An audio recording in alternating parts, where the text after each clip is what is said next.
Yay! Hello. I nearly forgot to add our cameras back into the feed just then. There's so many little things and buttons to remember to push before we go live. You nearly had a blank screen then, everybody. But welcome. Good evening to everybody who's joined us on this Friday evening. Oh, hello, Sonya Byers. How are you doing? You okay? Good. Yeah, very good.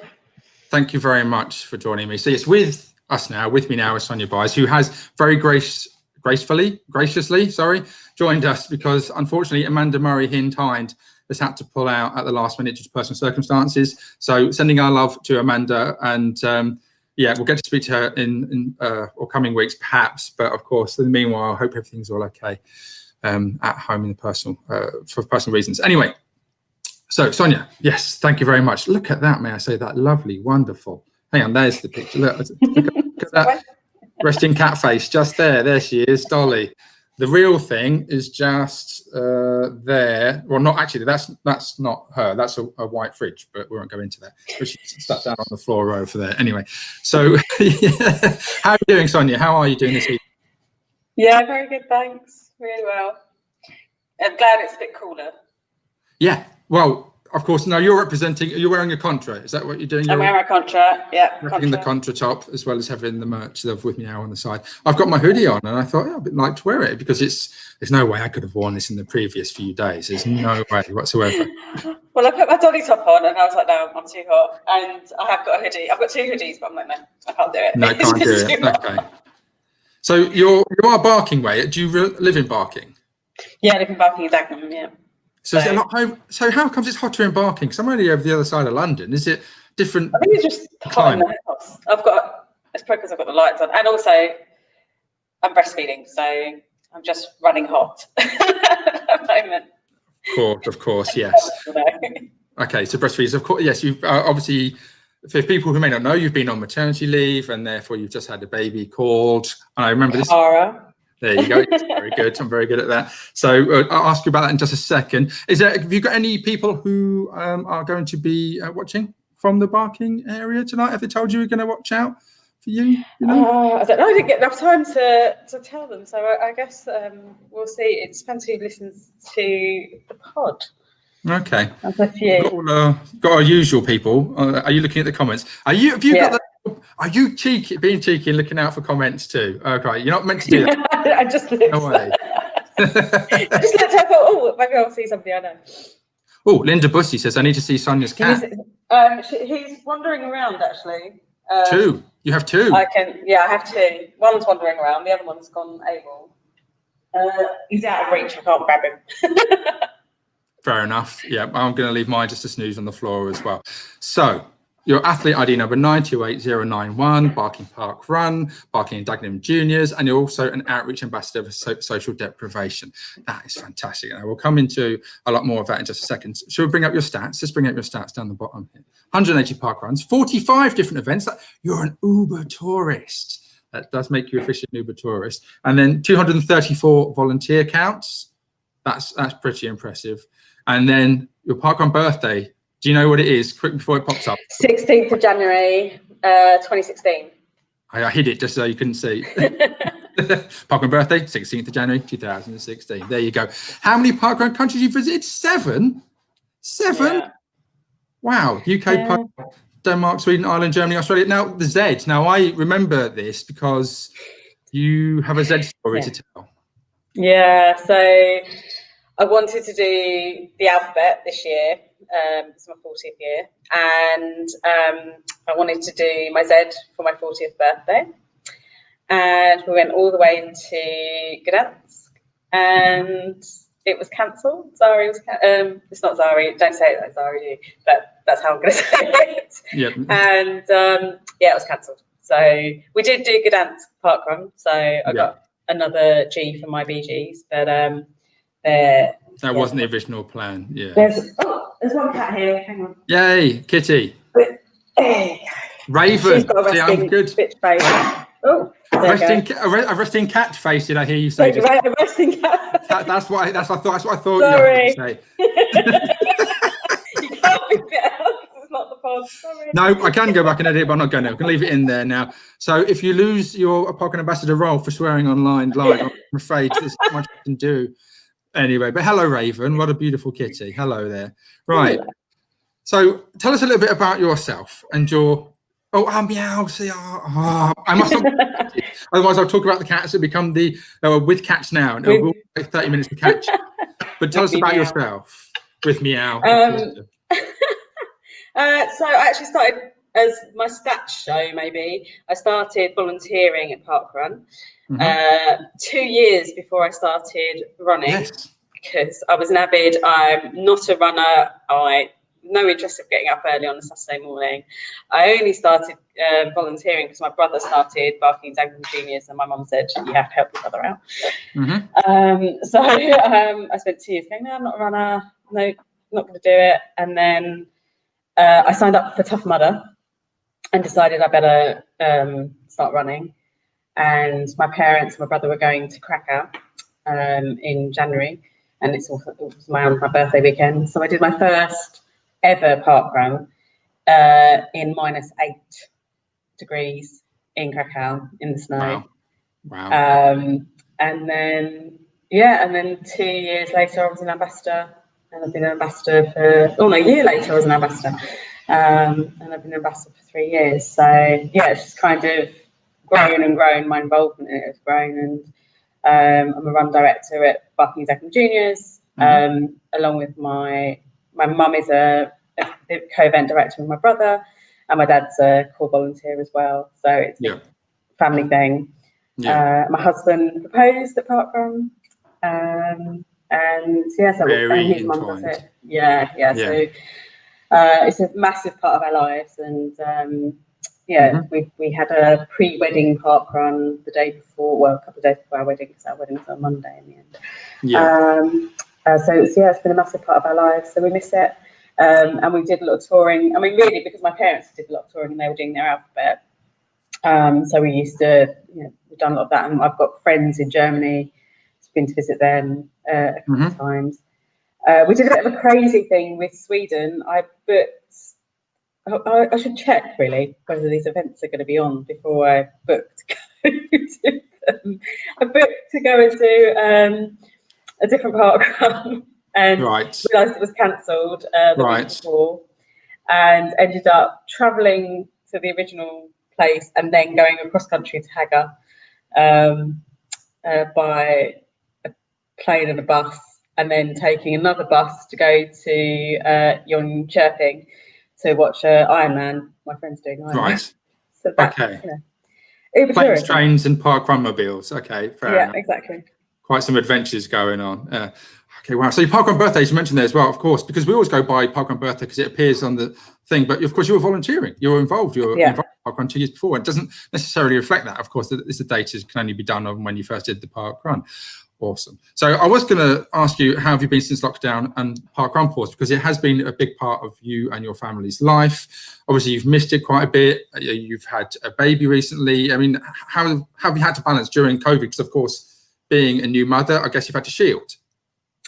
Yeah, so we started shielding in March, and I was still working because I work from home anyway. But before that, I did a lot of events, face-to-face events. So the week before lockdown, I think I was doing 4 events a day in London. So it was a complete change to be at home and shielding because it was my last trimester. And I was working, actually I'm a chief exec for a women's support network. And I was working right up until the week before my baby was born. She was 3 weeks early, so I wasn't due to stop working until the week after. But I was expecting, if I imagined how everything was going to be, in my head I was going to be park running, or at least walking, as soon as possible after birth, and she'd be going to parkrun and be a big part of the community. And really our parkrun family and volunteers are a huge part of our lives and our community. Our junior parkrun's been going for 6 years. And although we're a really small event, it's a really close-knit community. And in our area, we've got about 5 parkruns that are really local to us, and we've been involved in all of them. We volunteer all of them as a family. It's been really missed that community aspect of it. But I suppose because we have had the baby to focus on, that's been something really positive to focus on and necessarily focus on, keeping healthy. We were still walking every Saturday. So the Saturday before she was born, we were still doing 6 miles, although it was taking me a long time. Waddling, I couldn't say walking, waddling. So that was good. And I guess just knowing that we know that we have to accept parkrun's going to come back at some point. Well, and the framework's just come out. So we have that dangling, as it were. Yeah, absolutely. And honestly, the thing that's kept me connected is with me now. Actually, that's the thing that's made me laugh week in, week out, all through it. I always listened to it when I was doing my runs, before getting pregnant and doing my walks, and then early hour mornings feeds. So it's been a really good, consistent thing to feel like you've still got that community. So thank you, and anything for work. Exactly. She has worked so very hard over the past nearly 6 months. That's the crazy thing as well. It's like 22 weeks, and then 4 weeks it's not going to come back. We'll be 6 months out, and I think it's one of the things. One of the things I'm maybe proudest of is having done. They kept the continuity there, because we could have easily just gone like, we'll come back when parkrun comes back, and that could have made a massive hole. So thank you. That's very much appreciated. I'm glad to have made you laugh. That's what we want to try and sustain. So, of course, mentioned earlier that you are an outreach ambassador for Social Deprivation. So tell us a little bit more about that role. So, of course, people know about the various ambassador roles, but sometimes a lot of people don't know about what it really involves. Yeah, so it sits within, there's the health and wellbeing team at parkrun, and that's all about there's various different initiatives that are about looking at engaging disadvantaged communities. So whether that's the parkrun practices, which is about social prescribing, and getting people who wouldn't normally engage with parkrun engaged, the custodial estates, and which obviously you've reviewed on the pod. And also looking at areas of deprivation and targeting events where they're needed most, as opposed to where people want them.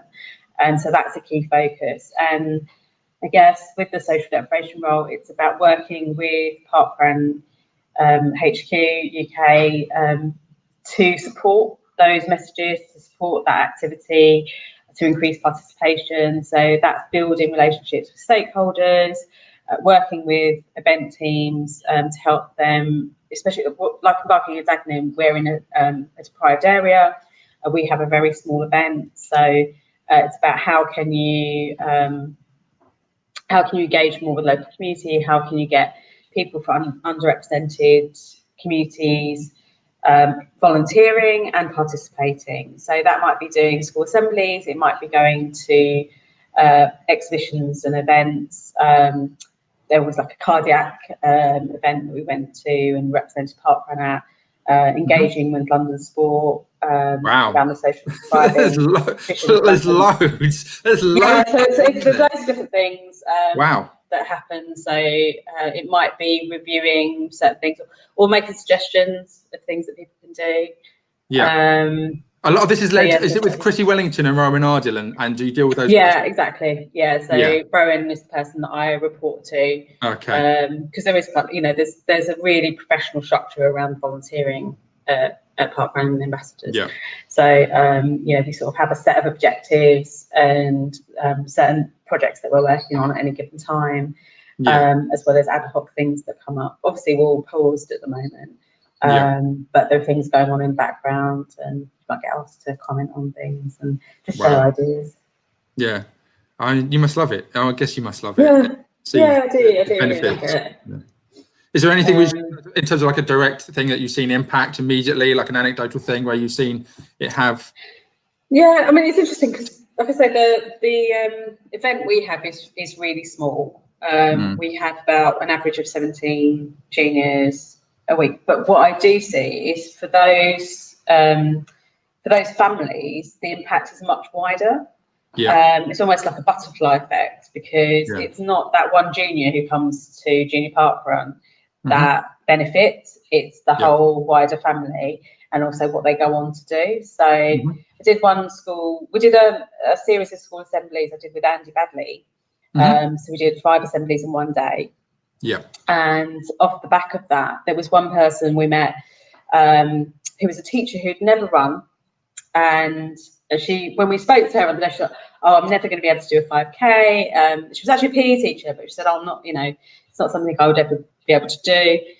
And subsequently, she came to the event. She was really supportive. She's now a run director. She's now a member of our local running club. She's done half marathons. She's done races. She was doing parkrun on a regular basis. So it's completely changed, her life. There's one family from there. The children have all got holes in their hearts, and they've all started doing parkrun. There's 3 of the girls. There's 5 kids in that family. They've all got holes in their hearts, and they're all participating in parkrun now. And their mum has become a run director, and they've all reached their kind of ultra marathon milestones. They've been really regular, and their mum reached her volunteer 25 within a year. So it's that kind of impact that you see on the individual. I think beyond there are big things that obviously parkrun impacts, but for me, it's being those individuals. Yeah, absolutely. I mean, if it's just one life that you're changing, making for the better, then it makes it all the worthwhile. That's fantastic, because talking about individuals or one person, correct me if I'm wrong, and we did this in the parkrun show, Barking and Dagenham, that was the junior event that only had one young lad turn up. Yeah, that's right. And asked his mum, he's pleaded with his mum to take him on the bus, and otherwise there'd have been 0 people there. And we use that as one of these examples of, if there were no runners, then volunteers would have nothing to do. It was absolutely pouring rain. That's Ryder, and he's still running now. He's so fast. It was pouring with rain. It was the day that the clocks had changed. We'd set up everything, so I was there, and him and his mum come running through the park, and Rahana, who's his mum, and she said, "Oh, you won't be able to do it now." I said, "Well, we've set up now. You might as well do it, but you'll have to be tail walker or runner." And she did it in her booth. Bless her.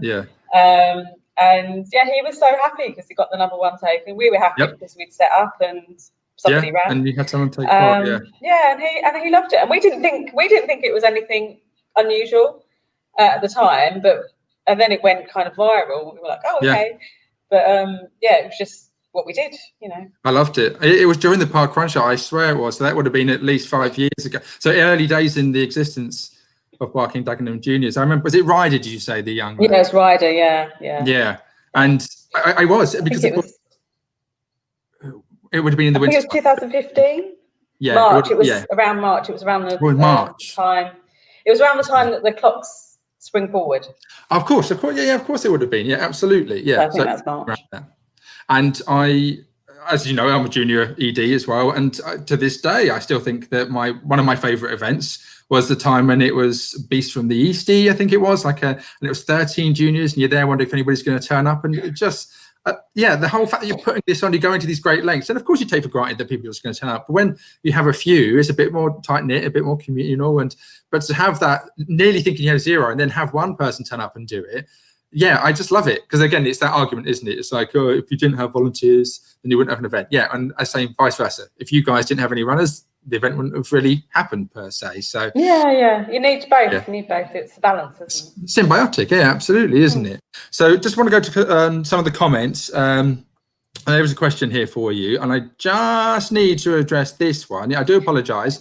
So people who are our Patreon in our Facebook, well, actually on all the Patreon, they will have been asking, what's going on here? I thought Danny was on holiday. Well, I'm not actually going on holiday, but I'm having a pod break. But it starts from this evening. So, of course, I told you guys that the next 2 weeks, the next 2 podcasts are Mark Brocklehurst and Hannah Perrin. Me and Nicola having a couple of weeks off, but of course I still had this to do, and I really do enjoy these, so I'm glad. But after today, the next 2 will be Mark or Hannah, and everything else in the next fortnight will be Mark and Hannah, not me. So that's hopefully answering that. Of course, I didn't make it massively clear in the Patreon group that I would be on tonight. Linda Bussey says, with Cats Now sounds awesome. Yeah, that's a program that Linda would definitely like to host, I think. And where's the question for you? Which I think is some. Oh no, Karen Spackman. Here we go. Does Sonya find a difference between engaging junior park runners and 5K park runners as regards what is most successful in areas of social deprivation? Yes, I saw that. The thing is, it's like different. It's a different audience, really. I find with juniors, you're actually the juniors themselves aren't the difficult ones to convince. It's the parents, because you're relying on the parents to bring them. I mean, you all know that, don't you? Yep. And you can do school assemblies and things like this. Is Teddy. You can do school assemblies and things like that, but ultimately, if the kids will all put their hands up and say, yes, we absolutely want to run. And, if the parents aren't willing to bring them, or think, actually, that's the only day we get a lie-in, or that's the only day they get a lie-in, or they've got lots of other things that they've got to get to, then they're not going to come to. And that is the same in areas of social deprivation as it is anywhere else. And also, there are things around travel and so on and so forth. So it's a different message, and it's a different thing that you need to target in terms of the juniors, I think. And some of that is about getting the parents involved in the volunteering. And getting different groups of people who represent your community. They're not necessarily disadvantaged people, but they're people that represent your community who can talk to others in their community and convince them to come. So, for example, I'm Mauritian, so I'm not Indian. And what I found is actually when one of our run directors, who is Indian, she's Asian, she's able to talk to some of the parents in their own language and explain exactly what the concept of junior park run is. And that has convinced more people in than I could ever do just on my own. So with the 5K, it's different. You're talking to an adult audience for the most part, and people come to it for a variety of different reasons. And it's about understanding what their individual reasons are. And what might drive them to parkrun, and how you might go about doing that. So it's just a different type of message, and there are so many different reasons that either prevent people from coming or convince people to come, that it's hard to say. There's no one size fits all answer to it, to be honest.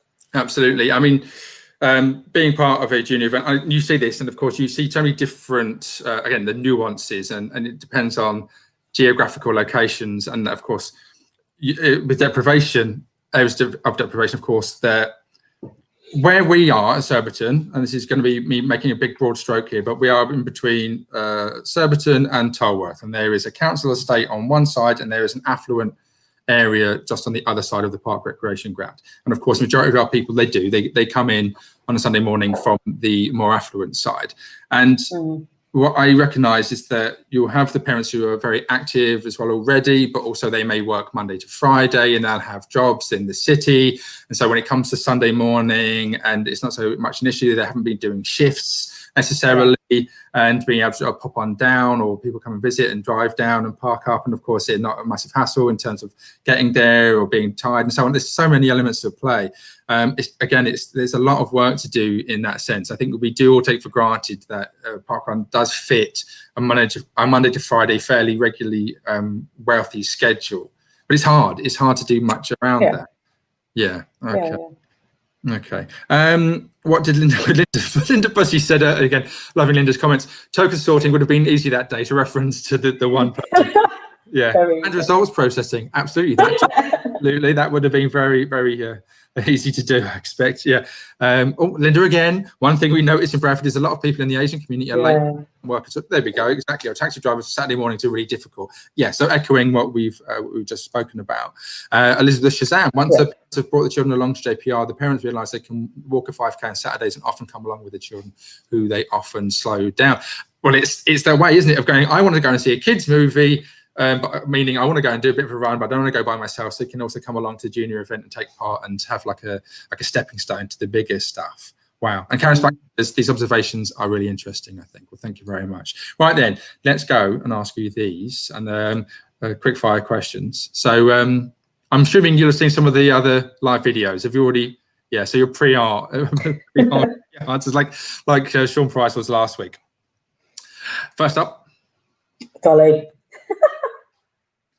Sorry, Bev. She'll be watching this later on. And, sorry, Bev. No offense, but I'm a cat. and she just like, why have I got a little old granny emoji? I do apologise because it does look different on our screen. It comes out in a weird. It's like a funny. The cat. I don't think the cat looks the same when it actually comes out broadcast. Anyway, cool down. Sorry. Okay, so you offended Bev and you've offended me now. That's 2 for 2. Let's see if we're gonna upset anyone else now. Come on then. There's no wrong answer with this one. Apricot, I think. Okay. Nice. Do you have one of the new ones? The new one. The lockdown ones. No, I haven't yet actually. I'm debating because I've got so many tops running t-shirts. Yeah.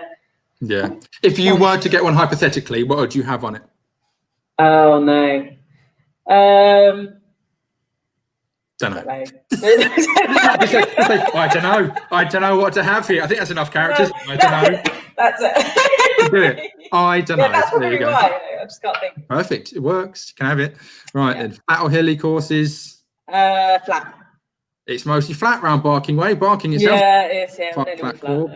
There's no Yorkshire hilly. No. I really like trail, but most of our courses are tarmac, so pretty tough. Again, London City events, isn't it? It has to be primarily. Parkrun PB, a number 1 token. PB. I'm never going to get a number 1 token. But this is hypothetical. What happens if you could? Would you No, PB. A PB.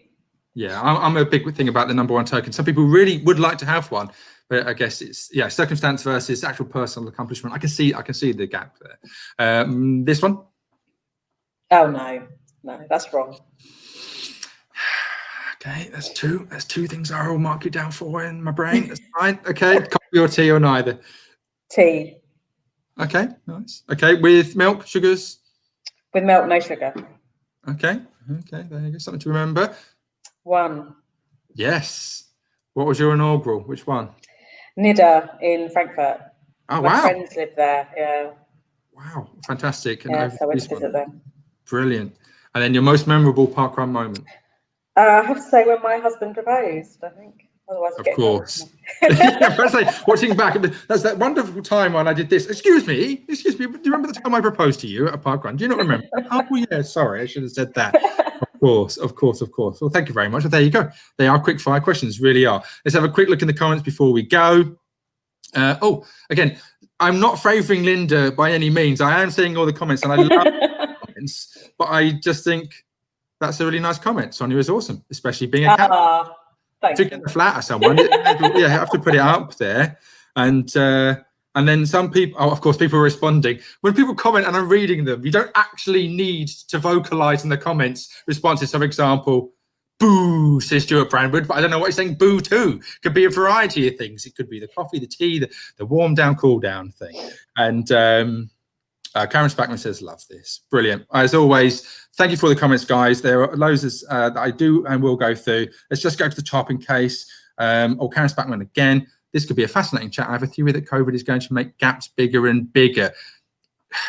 We'll wait and see. I certainly think it's making divisions in certain places. It may bring us all back close together once we can be around each other again. So there you go. Right, we'll tie it up there. It's been, wow, actually 30 minutes, longer than I expected. Thank you very much for giving me your Friday evening and filling in at the last moment, Sonya. It's greatly appreciated. Thank you for your time. Thank you for everybody that is watching. I'm not going to be around for a couple of weeks, so please send your love and support to Hannah Perrin and Mark Brockerhurst and all the people that will be producing the lives and the podcast in my absence. Give my love to all your family, Sonya, please. And, of course, the kitties. Give them a good boop of their schnoots for me. That'd be greatly appreciated too. And I will say goodbye. Get your... StreamYard, that's what it's called. I must remember. When he said Zoom, it's not Zoom, it's StreamYard. Get little Zoom faces and say ta-ta to everybody. Take care. Bye.